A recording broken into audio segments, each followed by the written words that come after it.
Hello dear students, आप सबों का एक बार फिर स्वागत है CST क्लासेस में। आज क्लास 9 का चैप्टर टिश्यू टिश्यू के बारे में कुछ आप लोग को बता रहे हैं।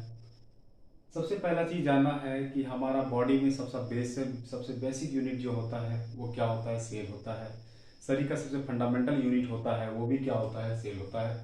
तो आज हम लोग कुछ बेसिक जानने की कोशिश करेंगे। यहाँ पर हम लोग देखेंगे कि the fundamental unit of life is called cell. शरीर की सबसे बेसिक इकाई, फंडामेंटल यूनिट जो होता है, मूलभूत इकाई होता है, वो सेल कहलाता है। उसी तरह से group of cell is called tissue, group of tissue called organ, group of organ called organ system. Group of organ system organism का निर्माण होता है।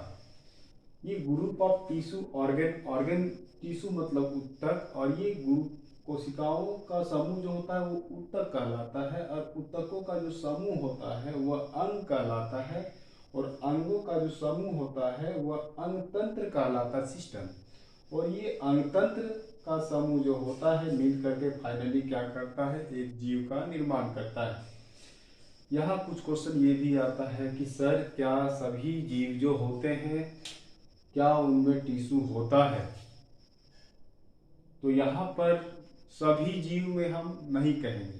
क्यों नहीं कहेंगे? कि यूनिसेलुलर ऑर्गेनिज्म जो है उसका बॉडी जो है केवल एक ही कोशिकाओं से मिलकर बना है, ऐसी एक ही कोशिकाओं का है, जिसके कारण से उसको हम मल्टी सेलुलर में नहीं कहेंगे और उसमें टिश्यू अपसेंट होगा। जब टिश्यू अपसेंट है तो ऑर्गन, ऑर्गन सिस्टम अपसेंट होगा, लास्ट में फाइनली वो ऑर्गेनिज्म होगा, बट वो क्या है कि सिंगल सेल ऑर्गेनिजम्स होंगे।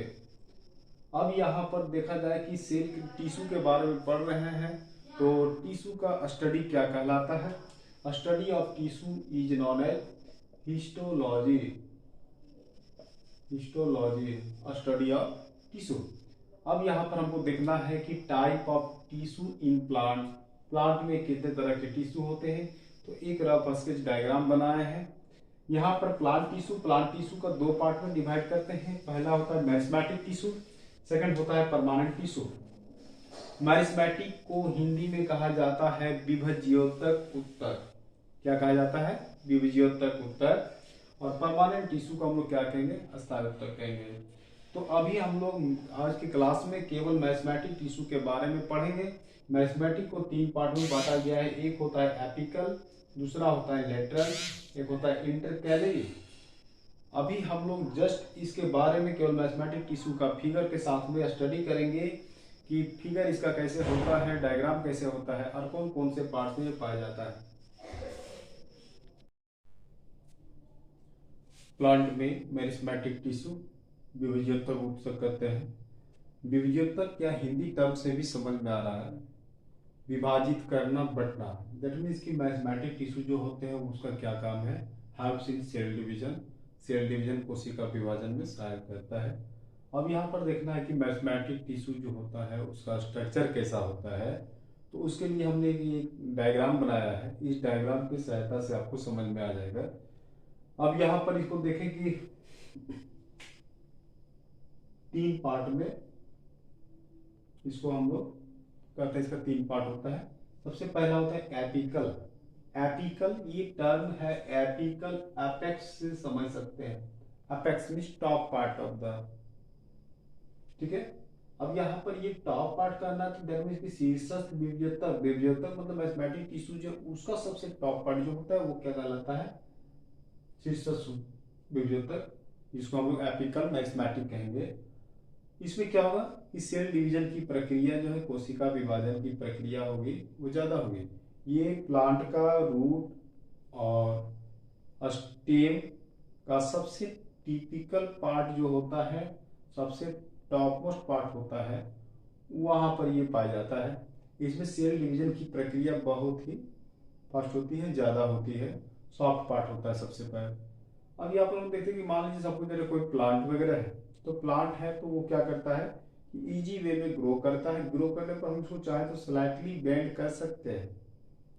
यानी इसमें क्या है कि कुछ हद तक मतलब बेंड होने की संभावना, मतलब बेंड हो सकता है, कुछ हद तक ये कंट्रोल हो सकता है। ठीक है। उसके बाद हम लोग जस्ट आते हैं इंटर कैलरी। इंटर कैलरी यहाँ पर हम लोग देखेंगे, इसको समझेंगे इंटर नोड, एक तरह से इसको यहाँ देखा जाए inter node. Inter node mean क्या होता है कि the distance between two nodes, यानी सपोज दैट मान लीजिए कि एक डीप पैक स्ट्रक्चर जस्ट है, तो एक यहाँ पर से और एक यहाँ का जो दूरी होगा वो क्या कहलाएगा, आई एन कहलाएगा, इंटर नोड कहलाएगा। तो वो इंटर कैलरी क्या कि इंटर कैलरी इसलिए कहा जाता है क्योंकि उसमें इलोंगेशन होता है। अब यहाँ पर हम एक एग्जाम्पल लेते हैं छोटा सा। बम्बू दो टाइप से बम्बू ट्री होता है। एक ऐसा होता है कि जो कि आसपास के इलाके में पाया जाता है, कुछ ऐसे जो होता है पठारी क्षेत्र में होते हैं। तो जो पठारी क्षेत्र में होता है उसको पहाड़ी बांस कहा जाता है, पहाड़ी बांस। और पहाड़ी बांस में क्या है कि इसका जो गीठा जो होता है वो नजदीक में होता है नोड्स। और एक ये बांस होता है जो कि झंडा वगैरह के लिए हम लोग मतलब फहराने के लिए वगैरह में यूज किया जाता है, उसको प्रयोग में लाते हैं। तो उसमें क्या होगा, डिस्टेंस इसका ज़्यादा होता है। दैट मीन्स कि हम कह सकते हैं कि इंटर नोड सबसे ज़्यादा जो है वो आपका इस बम्बू में है।